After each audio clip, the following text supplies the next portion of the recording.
హైదరాబాద్ రాజేంద్ర నగర్లోని ఓ అనాథాశ్రమంలో దారుణం జరిగింది. అనాథ బాలికలతో కేర్ టేకర్ సునీత అసభ్యంగా ప్రవర్తిస్తోంది. బాలికల దుస్తులు విప్పి ఆశ్రమంలో పనిచేసే పురుషుల ముందు నిలబెడుతోంది. అయితే ఈ విషయాన్ని స్కూల్ ప్రిన్సిపల్ దృష్టికి తీసుకువెళ్లారు బాలికలు. దీంతో ప్రిన్సిపల్ రాజేంద్ర నగర్ పోలీసులు షీ టీమ్స్ కు ఫిర్యాదు చేశారు. అటు కేర్ టేకర్ సునీతను అదుపులోకి తీసుకున్నారు రాజేంద్ర నగర్ పోలీసులు.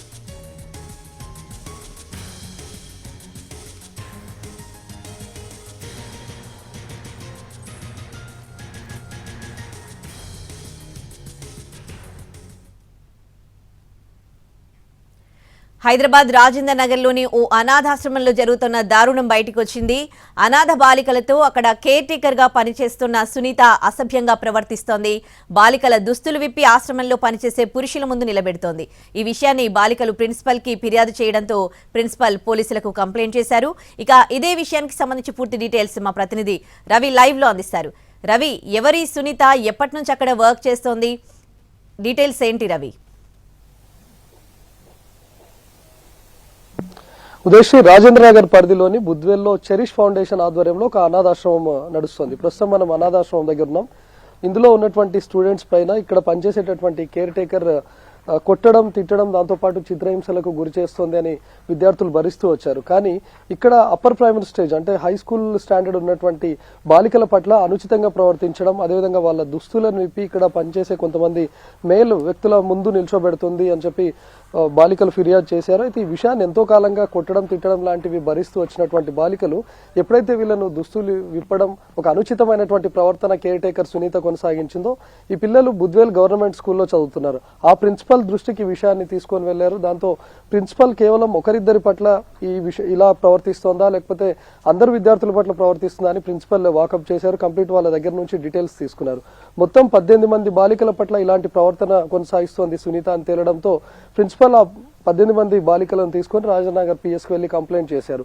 దాంతో రాజనగర్ పోలీసులు బాలికల నుంచి ఫిర్యాదు తీసుకున్నారు. ఎలాంటి ప్రవర్తన చేస్తుంది సునీత, ఎలాంటి చిత్రహింసలకు గురి చేస్తుందనే విషయాన్ని కూడా క్లియర్ గా 18 మంది బాలికల నుంచి డీటెయిల్స్ తీసుకుంది. ఆ తర్వాత కేసు నమోదు చేశారు. ప్రస్తుతం రాజేంద్ర నగర్ పోలీసులు సునీతను అదుపులోకి తీసుకున్నారు. తను ఇక్కడ 1.5 years గా పనిచేస్తున్నట్లుగా తెలుస్తోంది. అంతకుముందు ఈ చెరిష్ ఫౌండేషన్ కి ఇక్కడ నడుస్తున్నటువంటి అనాథాశ్రమ వార్డెన్ గా ఉన్నటువంటి ఆ వ్యక్తి తల్లి ఇక్కడ కేర్ టేకర్ గా ఉండేది. అయితే తనకు వయసు మీద పడడం, తను వృద్ధురాలు అవడంతో కేర్ టేకర్ గా సునీత అనే మహిళను నియమించారు. ఆ సునీత 7.5 కాలంగా ఇక్కడ పనిచేస్తూ బాలికల పట్ల అనుచితంగా ప్రవర్తించడం, చిత్రహింసలకు గురి చేస్తూ ఉండడం ఇలాంటివి జరుగుతుందని తెలుస్తుంది. సో ఇప్పటి వరకు కంప్లైంట్ చేసినటువంటి వాళ్ళు 18 మంది అయితే రాజేంద్ర నగర్ పోలీసులతో పాటు చైల్డ్ లైన్ అధికారులు కూడా ఇక్కడికి వచ్చారు. ఇక్కడ ప్రైమరీ స్కూల్ స్టాండర్డ్, అందులోనూ ఆల్మోస్ట్ ఫస్ట్ సెకండ్ తరగతి చదువుతున్నటువంటి స్టూడెంట్స్ కూడా ఉన్నారు. వాళ్ళని కూడా చైల్డ్ లైన్ అధికారులు మొత్తం 42 మంది బాలికలను ప్రస్తుతం చైల్డ్ లైన్ అధికారులు తమ ప్రొటెక్షన్ లోకి తీసుకున్నారు. కంప్లైంట్ చేసినటువంటి 18 మంది నుంచి కూడా స్టేట్మెంట్ రికార్డ్ చేశారు. అసలు ఎలాంటి ప్రవర్తన కొనసాగిస్తోంది, సునీతతో పాటు మరొక వ్యక్తిని కూడా అదుపులోకి తీసుకున్నట్లుగా తెలుస్తుంది. సో ఎంతకాలంగా ఎలాంటి చిత్రహింసలకు గురి చేస్తుంది అనే విషయంపైన కూడా రాజేంద్ర నగర్ పోలీసులు దర్యాప్తు జరుపుతున్నారు. ఉదయ్, అంటే ఎంతమంది ఉన్నారు ఈ కేసులో? అంటే పురుషుల ముందు నిలబెడుతున్నారు, విద్యార్థుల్ని అనుచితంగా ప్రవర్తిస్తుందని చెప్తూ ఉన్నారు కదా, అంటే ఎంతమంది ఉన్నారు? వాళ్ళపై కూడా కేసులు నమోదయ్యాయా, లేకపోతే ఆ ఒక్కరేనా?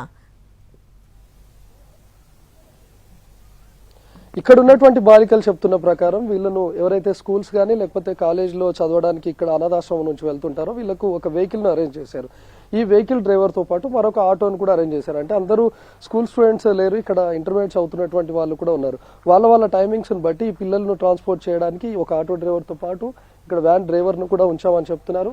లోపల కిచెన్లో సహాయకుడిగా ఒక మేల్ వ్యక్తి ఉన్నాడు. అంటే వీళ్ళ దగ్గరనే వాళ్ళను అలా నిల్చోబెడుతుందా, లేకపోతే సునీత ఇక్కడికి ఎవరినైనా తీసుకొని వస్తుందా అనే విషయాన్ని అయితే రాజేంద్ర నగర్ పోలీసులు దర్యాప్తు జరుపుతూ ఉన్నారు. ఎందుకంటే ఇక్కడ అనాథాశ్రమంలో కేవలం బాలికలు మాత్రమే ఉన్నారు. ఇలాంటి చోట వర్కర్స్ కానీ లేకపోతే వార్డెన్ కానీ ఎవరైనా సహాయక సిబ్బంది కానీ కేవలం మహిళలు మాత్రమే ఉండాలి. కానీ ఇక్కడికి మేల్ వ్యక్తులు ఎవరు వస్తున్నారు? వస్తే ఈ వ్యాన్ డ్రైవర్, ఆటో డ్రైవర్ కాకుండా మరితర వ్యక్తులు వస్తున్నారా? ఫౌండేషన్తో సంబంధం ఉన్నటువంటి వ్యక్తులా, లేకపోతే ఫౌండేషన్తో సంబంధం లేనటువంటి మరొక వ్యక్తులు ఎవరైనా వస్తున్నారా అనేది అయితే ప్రస్తుతం రాజేంద్ర నగర్ పోలీసులు సునీత దగ్గర నుంచి వివరాలు సేకరిస్తున్నారు. ప్రస్తుతం ఇక్కడ ఎంతకాలంగా అనుచితంగా ప్రవర్తిస్తుంది, కేవలం బట్టలు ఇప్పి ఈ విధంగా ప్రవర్తిస్తుందా, లేకపోతే ఇంకేదైనా అసభ్య ప్రవర్తన కూడా కొనసాగిస్తుందా సునీత, దానిపైన విచారణ కొనసాగుతుంది. అందరూ మైనర్ బాలికలు అవడంతో వాళ్ళు బయటకు వచ్చి తమ విషయాన్ని చెప్పడానికి కూడా నిరాకరిస్తున్నారు. ఇంకా కొంతమంది ఇక్కడ ఉన్నటువంటి వాళ్ళు ఎవరైతే హై స్కూల్ స్టాండర్డ్, అదేవిధంగా ఇంటర్మీడియట్ చదువుతున్నటువంటి కొంతమంది మాత్రమే ఉన్నారు. ప్రైమరీ స్టాండర్డ్ ఉన్నటువంటి బాలికలందరినీ కూడా చైల్డ్ లైన్ అధికారులు తమ ప్రొటెక్షన్ లోకి తీసుకున్నారు. Right, thanks for the updates Ravi.